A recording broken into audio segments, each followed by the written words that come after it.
ATM here, America's thinking man again. Know your history.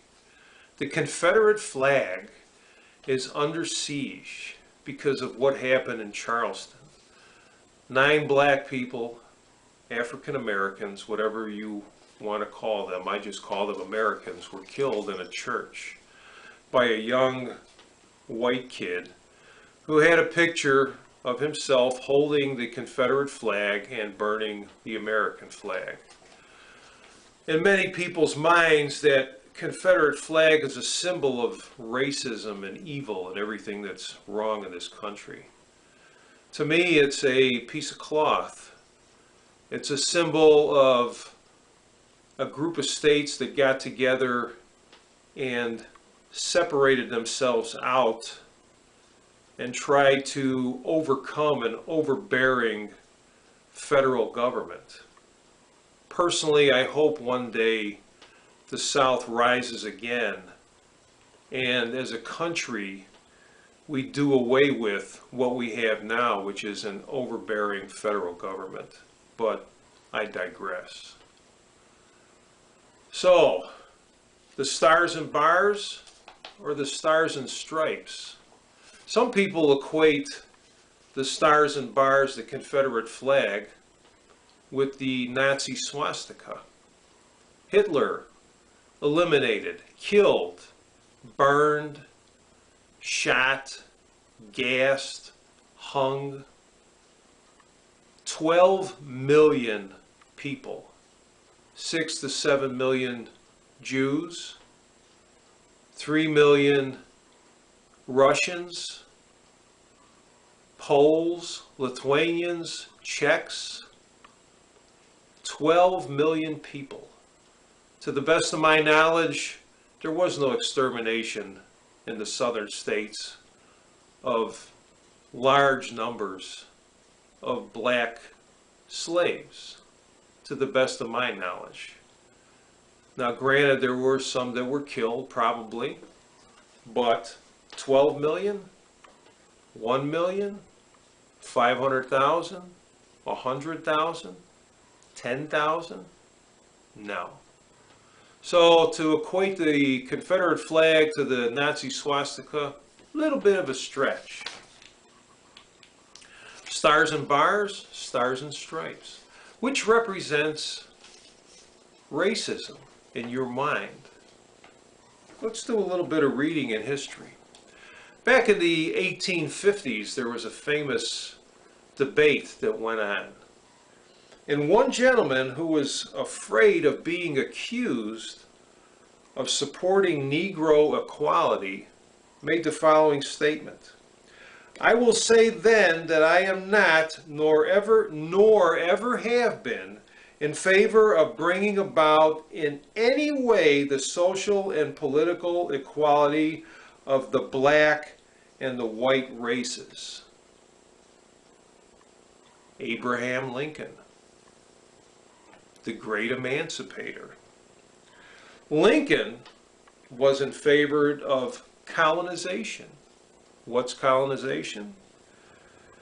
The idea that the majority of the African American population should leave the United States and settle in Africa or Central America. Lincoln believed that that was the best solution to end slavery. Ship all the black slaves out of the country. Abraham Lincoln, the great emancipator. Abraham Lincoln had a group of black delegation of black freed slaves come to the White House, and he presented his idea about colonization. It kind of pissed off the delegation because they felt that they were citizens of the United States. This was their home. They didn't want to leave. So like pretty much all politicians with a yellow streak down their back, like the ones we have today, Lincoln pulled that little ditty about colonization out of the Emancipation Proclamation. Lincoln also, when he came out with the Emancipation Proclamation. I think it was in January of 1863, maybe. He exempted select areas of the Confederacy that had already come under Union control from freeing their slaves. So I believe parts of Tennessee, parts of Virginia had come under Union control. So the slaves there were not freed. Also, he only freed the slaves in the Confederacy, the slaves that were down in the Confederate States, the ones that seceded, he freed them. So it did absolutely nothing for those people. And the slaves that were in Kentucky, Delaware, Maryland, Missouri, Nebraska, they remained slaves. Why? Because Lincoln didn't want to upset the people in the Union. So he said, we'll just free the slaves down south. If you got a slave up here, we're okay with that. They can stay slaves.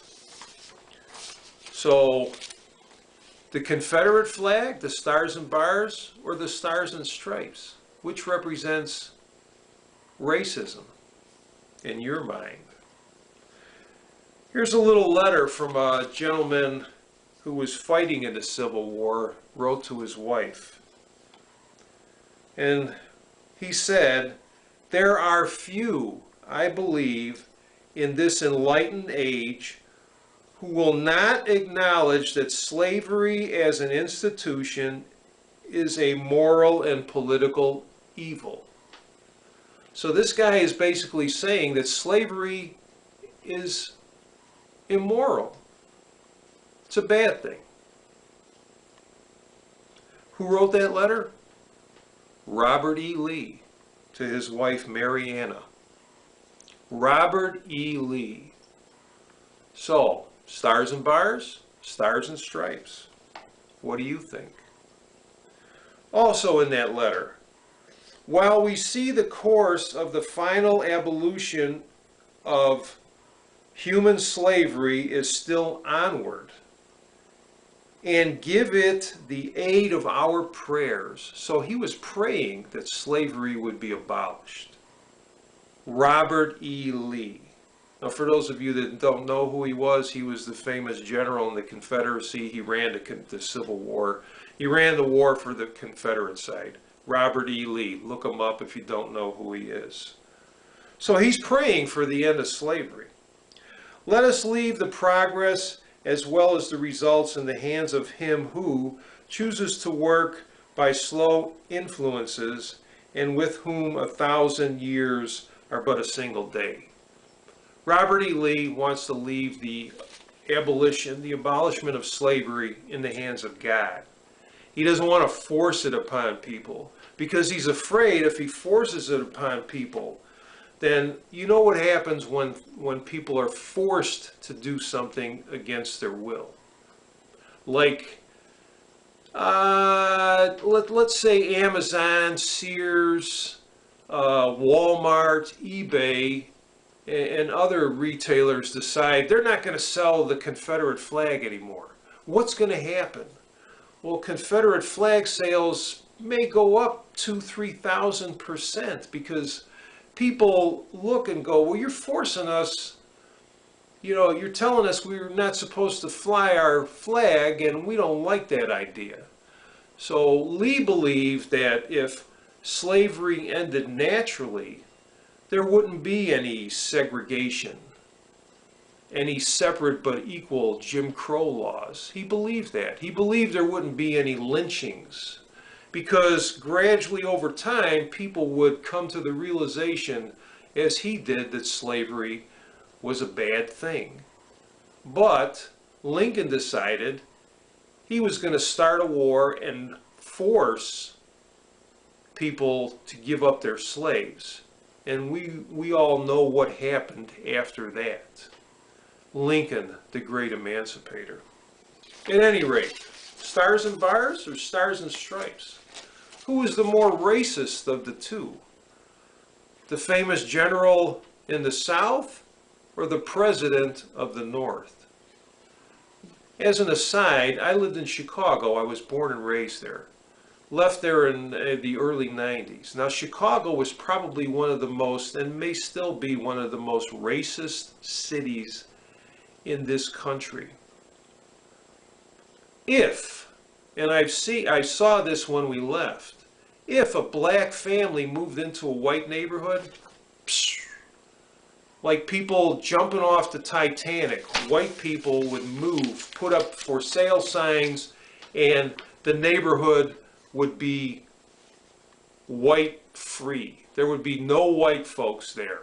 All blacks would move in, and then the whites would flee somewhere else. White flight.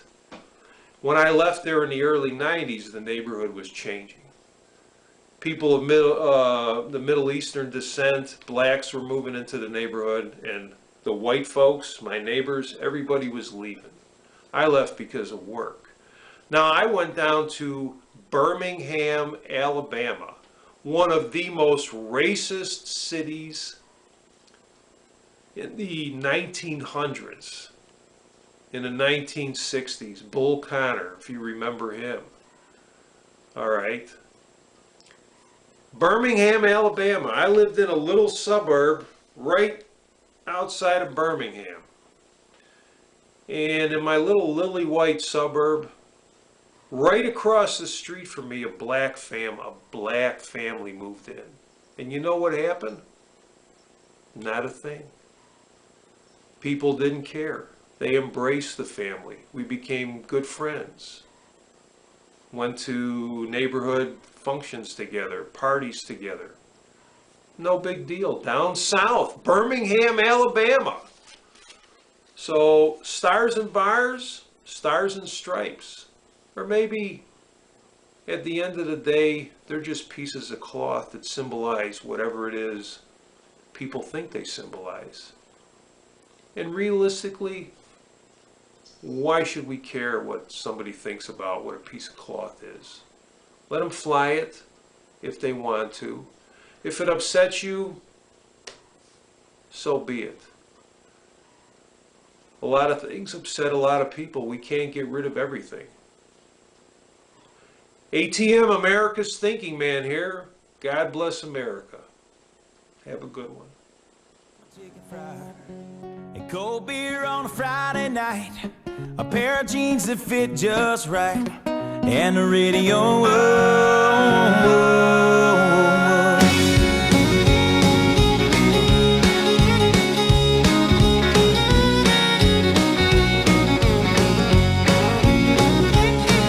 I was raised up beneath the shade of a Georgia pine, and that's home, you know. Sweet tea, pecan pie, and homemade wine, where the peaches grow. In my house, it's not much to talk about, but it's filled when love is grown in southern ground, and a little bit of chicken fried, cold